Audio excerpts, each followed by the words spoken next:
Salam sejahtera bagi kita semua. Assalamualaikum warahmatullahi wabarakatuh. Om Swastiastu, Namo Buddhaya, salam kebajikan.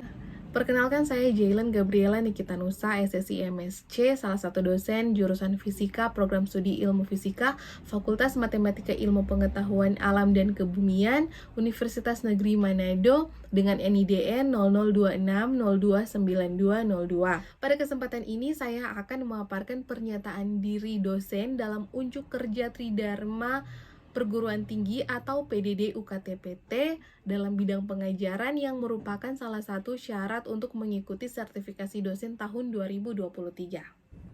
Pada saat ini saya akan memaparkan salah satu mata kuliah yang saya ampu, yaitu mata kuliah Fisika Dasar 1 dengan menggunakan prinsip DIA atau Delivery, Interaction, dan Assessment. Mata kuliah Fisika Dasar 1 merupakan salah satu mata kuliah wajib dengan kode mata kuliah 30634113 dengan bobot sebanyak 3 SKS teori di semester 1 pada program studi Ilmu Fisika, jurusan Fisika, Fakultas Matematika Ilmu Pengetahuan Alam dan Kebumian. Dan untuk pengajaran mata kuliah Fisika Dasar 1 ini diampu secara tim teaching. Adapun deskripsi dari mata kuliah Fisika Dasar 1 ini, yaitu merupakan pemantapan dari materi fisika klasik yang sudah diperoleh sebelumnya di jenjang SMA, yang mencakup tema besaran-besaran dasar gerak, kemudian jenis-jenis gerak, kemudian ada hukum Newton tentang gerak, konsep usaha dan energi, mekanika dua benda, gravitasi, dan fluida. Dengan adanya kuliah ini, mahasiswa diharapkan memiliki gambaran umum terkait fenomena fisis yang terjadi dalam kehidupan sehari-hari dan memahami konsep fisis yang terjadi.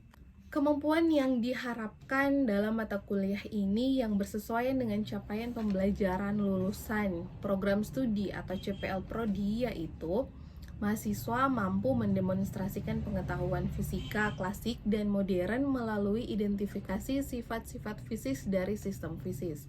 Yang kedua, mahasiswa mampu memformulasikan sistem fisis dasar atau sederhana menjadi model fisis dengan bantuan matematika. Yang ketiga, mahasiswa mampu menyelesaikan masalah-masalah sistem fisis dasar atau sederhana secara komprehensif dengan bantuan matematika dan komputer. Kemudian yang keempat adalah mahasiswa mampu bekerja secara efektif, baik secara individu maupun dalam kelompok. Kemudian untuk capaian pembelajaran mata kuliah atau CPMK, yaitu yang pertama, menguasai konsep fisika dasar tentang materi, energi, dan struktur zat, serta penerapan ilmu fisika dalam teknologi. Kemudian yang kedua, menerapkan konsep fisika dasar dan metode matematika yang tepat untuk mendapatkan solusi masalah kuantitatif dalam fisika. Yang ketiga, mampu memformulasikan sistem fisis sederhana menjadi model fisis dan menyelesaikan model fisis tersebut dengan bantuan matematika. Dan yang keempat adalah mampu bekerja mandiri secara efektif maupun bekerja sama dalam grup tugas perkuliahan. Materi pembelajaran atau bahan kajian dalam mata kuliah ini meliputi yang pertama adalah gerak 1 dimensi dan 2 dimensi, kemudian hukum Newton 1, 2, dan 3 tentang state of motion dan dinamika gerak benda, kemudian yang ketiga adalah usaha dan energi, yang keempat momentum dan tumbukan, yang kelima dinamika rotasi benda tegar dan hukum gravitasi, kemudian yang keenam fluida dan mekanika gerak, yang ketujuh osilasi harmonik sederhana, yang kedelapan gelombang dan transfer energi, kemudian yang kesembilan bunyi sebagai gelombang, dan yang ke-10 ada kalor, yang ke-11 ada teori kinetik gas, dan yang ke-12 adalah hukum termodinamika 1 dan 2. Adapun referensi yang saya gunakan dalam mata kuliah Fisika Dasar 1 ini yaitu yang pertama yang sudah sangat terkenal, yaitu Halliday Resnick, Fundamental of Physics 10th edition, Wiley 2013. Kemudian ada Giancoli, Physics Principle with Application 6th edition, Edison Wesley 2010. Kemudian ada Nowicko and Heimbecker 2001, Physics Concepts and Connections, Book 1, Toronto, Kanada. Kemudian ada Heimbecker, Nowicko bersama kawan-kawannya tahun 2002, Concept and Connection Book 2, Toronto, Kanada. Kemudian ada Survey tahun 2005, College Physics, Belmont, US, Thomson Learning Publication. Dan untuk referensi pendukung ada Abdullah tahun 2016, Fisika Dasar 1, Bandung ITB Press. Kemudian sistem pembelajaran pada mata kuliah Fisika Dasar 1 ini dilaksanakan secara tatap muka langsung selama 16 kali pertemuan, di mana kuliah dilakukan pada pertemuan pertama sampai pertemuan yang ke-7, kemudian pada pertemuan ke-8 ada UTS, dan dilanjutkan pada pertemuan ke-9 sampai pertemuan 15, kemudian ada UAS pada pertemuan yang ke-16. Metode pembelajaran yang digunakan, pertama, metode pembelajaran direct learning dengan memberikan pembelajaran secara langsung kepada mahasiswa dengan melakukan ceramah, yaitu melakukan pemaparan materi yang di dalamnya ada interaksi tanya jawab secara langsung untuk memperkuat pemahaman mahasiswa mengenai materi yang sudah diberikan. Kemudian yang kedua, metode student center learning, di mana mahasiswa melakukan diskusi kelompok atau studi kasus terkait materi yang diberikan. Hal ini menuntut keaktifan mahasiswa dalam berdiskusi dan menyampaikan hasil diskusi dalam bentuk presentasi. Di bagian akhir perkuliahan ada semacam kuis untuk mengetahui sejauh mana pemahaman mahasiswa tersebut terhadap materi yang sudah diberikan.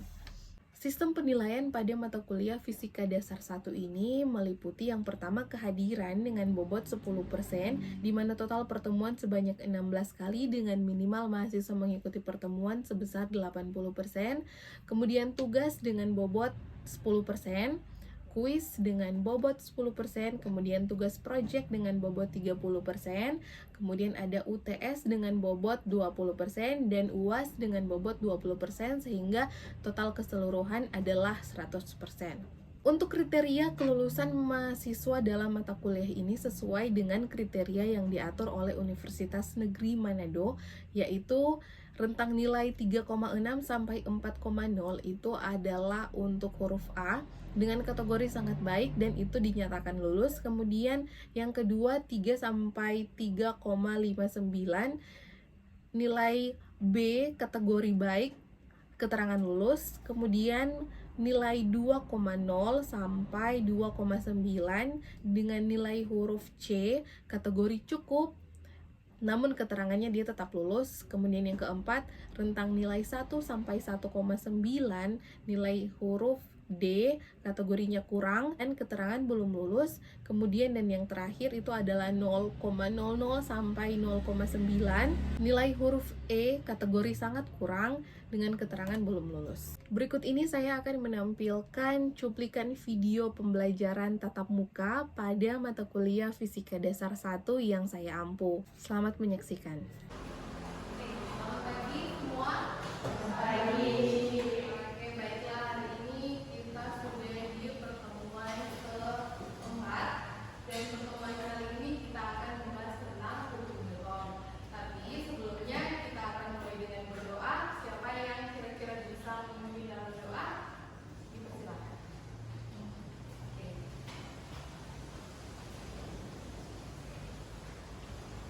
Bapak, kami mengucap syukur buat kesukaan yang kami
siapa yang pertama kali menemukan hukum Newton ini?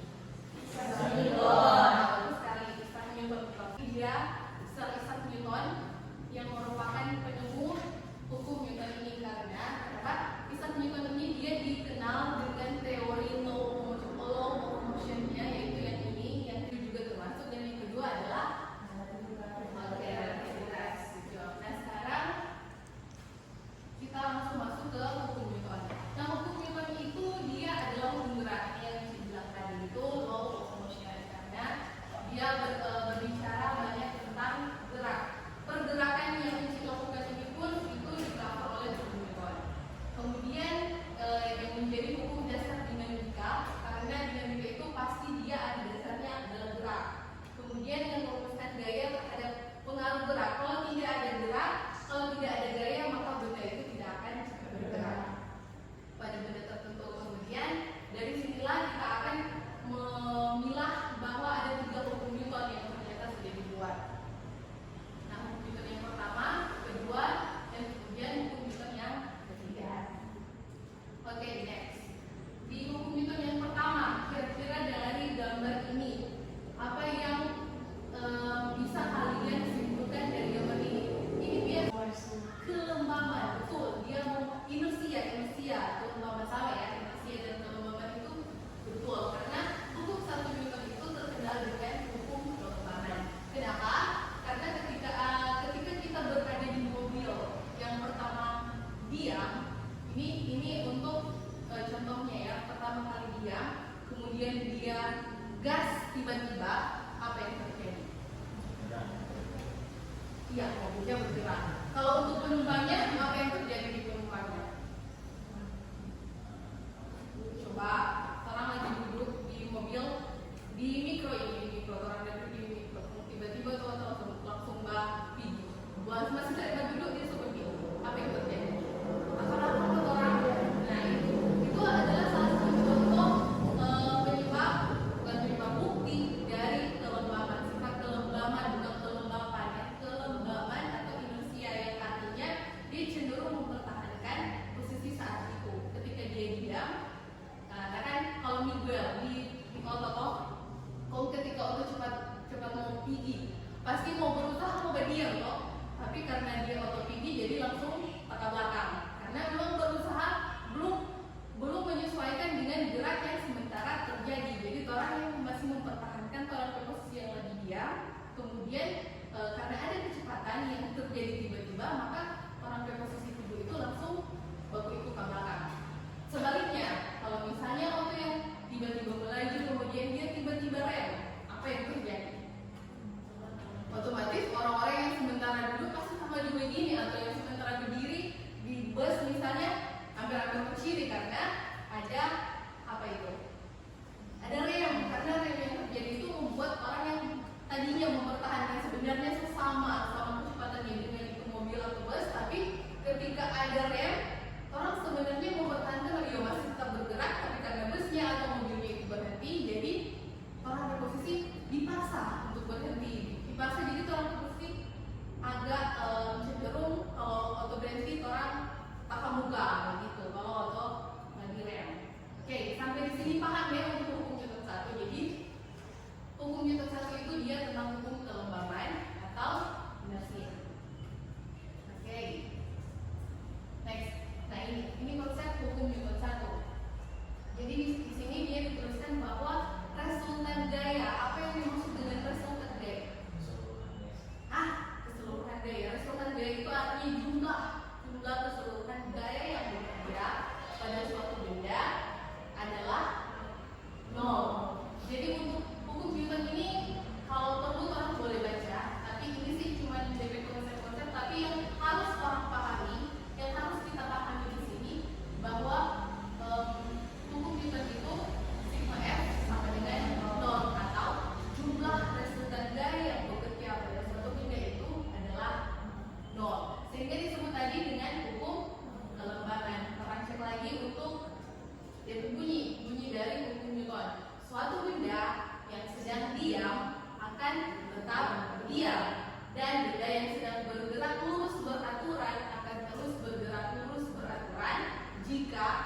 menghasilkan gaya yang bekerja pada benda tersebut sama dengan 0 atau sigma F itu sama dengan sesuai dengan gambar. Kira-kira apa?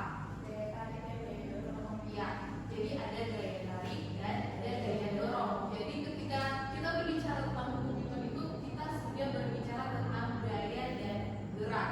Kemudian di hukum yang kedua Newton ini ada yang namanya kalau kita mendorongnya pasti benda itu akan bergerak. Beda ceritanya kalau misalnya kita cuma mendorong sebuah benda yang kecil, pasti beda gaya yang kita berikan ke suatu benda yang kecil dengan ini. Beda ceritanya orang yang mendorong ini satu kursi dengan mendorong gerobak yang besar ini, pasti beda gaya yang harus kita berikan. Oke, nah ini konsep hukum Newton yang kedua. Ini berkaitan dengan kondisi body yang sudah berbicara tentang apa? Percepatan. Percepatan simbolnya apa? Kemudian ada massa benda. Kemudian juga ada gaya yang pasti harus ada gaya yang ada pada benda tersebut yang harus diperhitungkan. Jadi ketika kita memperhitungkan suatu benda, telah melihat hukum Newton yang terjadi di situ, harus kita menganalisa satu persatu gaya yang sedang bekerja pada benda tersebut. Pada bidang datar beda, pada bidang miring juga beda, dan juga kalau misalnya orang mau tarik pakai tali itu beda juga ya. Konsepnya, tapi kan konsepnya tetap konsep Newton, tapi cara menganalisanya pasti beda. Dan dia percepatan. Oke. Nah ini hukum Newton yang kedua biasanya yang sangat terkenal ini karena tadi yang Linci bilang dia sudah ada percepatan. Nah tetapi yang biasa terkenal untuk hukum Newton yang kedua itu sigma F sama dengan M kali A. Yang paling terkenal itu sigma F sama dengan M kali A. Sama ya dengan yang ini. Kalaupun kita akan mencari A atau percepatan, tinggal kembali lagi itu DP persamaan. Jadi di sini kira-kira untuk pengertian dari formula ini bagaimana? Untuk percepatannya terhadap massa bagaimana? Percepatan terhadap gaya bagaimana? Jika suatu gaya diberikan pada benda semakin besar, maka percepatannya juga semakin besar. Tapi jika massanya semakin besar, maka percepatannya akan melambat. Ya, jadi kalau misalnya, jadi kira-kira untuk percepatan dan massa itu berbanding lurus atau berbanding terbalik? Berbanding terbalik ya. Dari formula sudah sangat jelas bahwa percepatan itu dia pasti berbanding terbalik dengan ininya massa.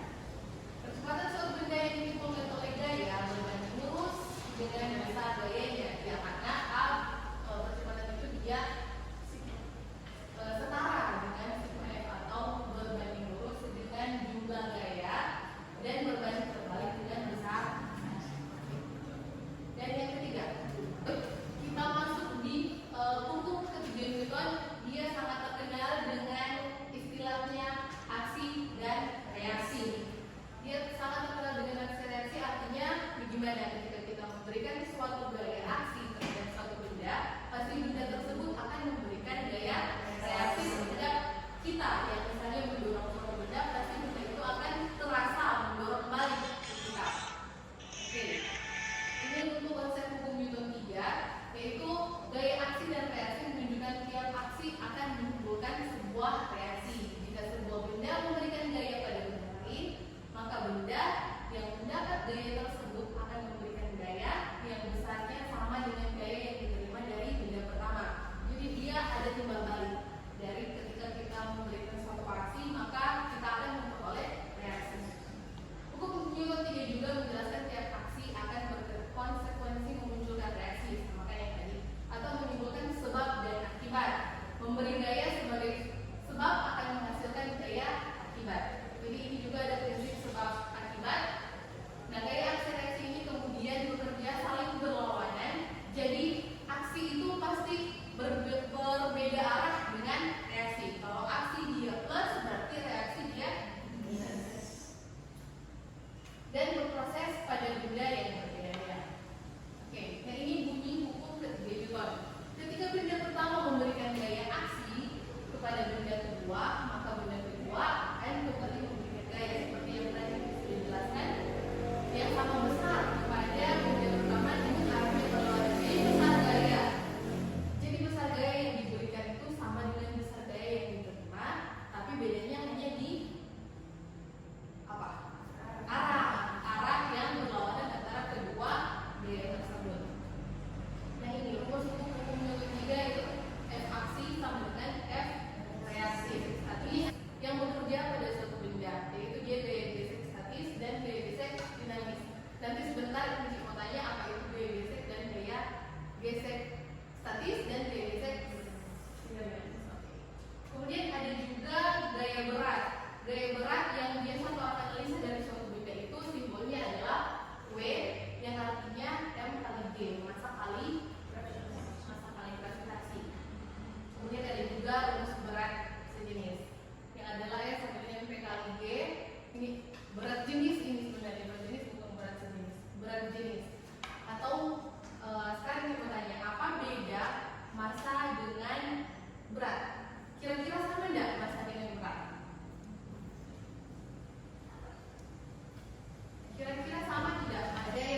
kita ada orang tanya, duel berapa?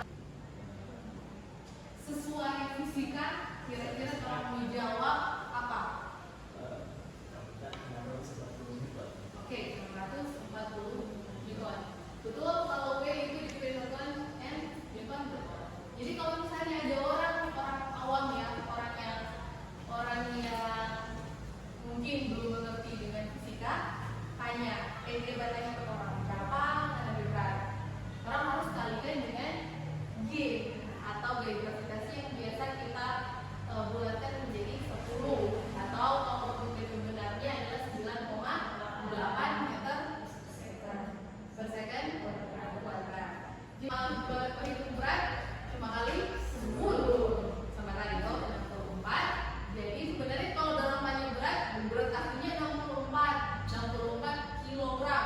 Itu biasa orang bertanya secara awam. Tapi sebenarnya itu salah orang. Masa berat satuannya kilogram, salah. Kalau satuannya kilogram adalah massa. Kecuali kalau dia tanya juga berapa dari massa, baru bilang kita massa itu 64 kilogram. Tapi kalau kita berat, orang fisika mesti jawab begitu. Orang fisika pasti mesti jawab kali 10. Kan berat sekali kan? 150 Newton. Newton lagi orang bilang. Apalagi itu istilah Newton itu padahal ketika orang tidak tahu bahwa gaya berat itu memang harus digantikan dengan percepatan gravitasi. Atau dengan ini yang untuk sigma F per M atau sigma F dengan M kali A. Ini kalau tentang hukum Newton.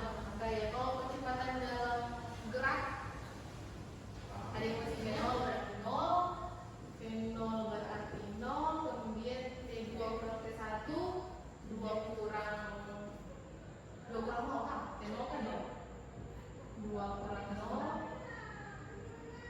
ini VT, DPA sudah diketahui? Belum, berarti orang cari A dulu dari sini. Cari A dulu dari sini, sigma F berapa itu? 20. F sama dengan 10 Newton. M tidak tahu nggak ada.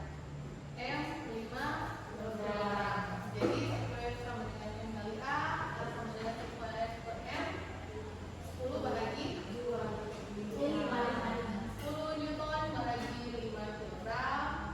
Jadi 2 kilogram per kilogram. Kilogram per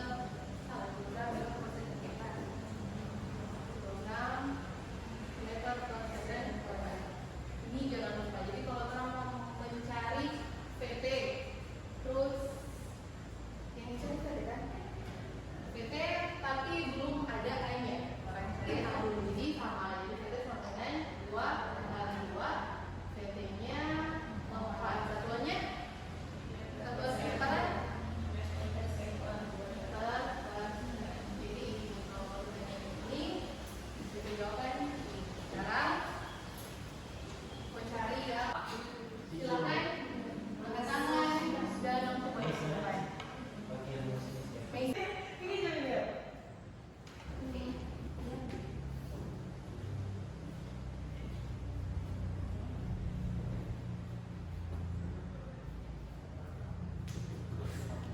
Per 1000 kali kilogram kita mendapatkan 0,45 kilogram. Dan untuk gayanya sendiri adalah 2 Newton. Terus yang akan ditanya itu adalah percepatan. Untuk penyelesaian percepatan sendiri adalah A sama dengan sigma gaya dibagi massa, yaitu 2 per 0,45 sama dengan 4,4 meter per second kuadrat. Terima kasih. Silakan duduk.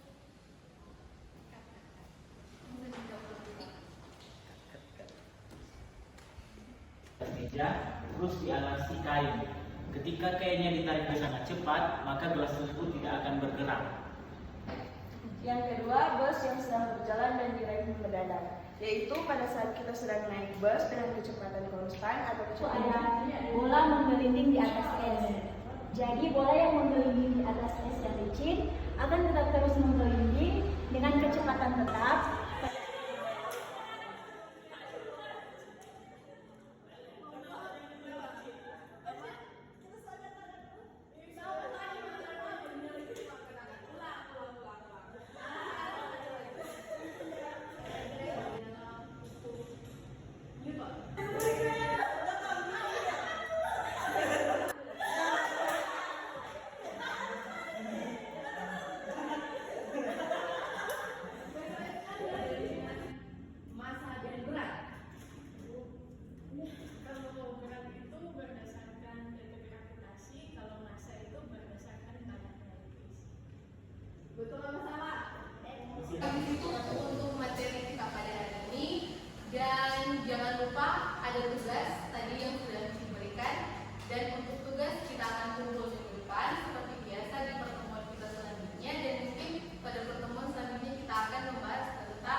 Demikianlah pemaparan saya mengenai pernyataan diri dosen dalam unjuk kerja Tridharma Perguruan Tinggi atau PDD UKT-PT pada bidang pengajaran, khususnya pada mata kuliah Fisika Dasar 1 yang saya ampu, dan terima kasih, tetap semangat.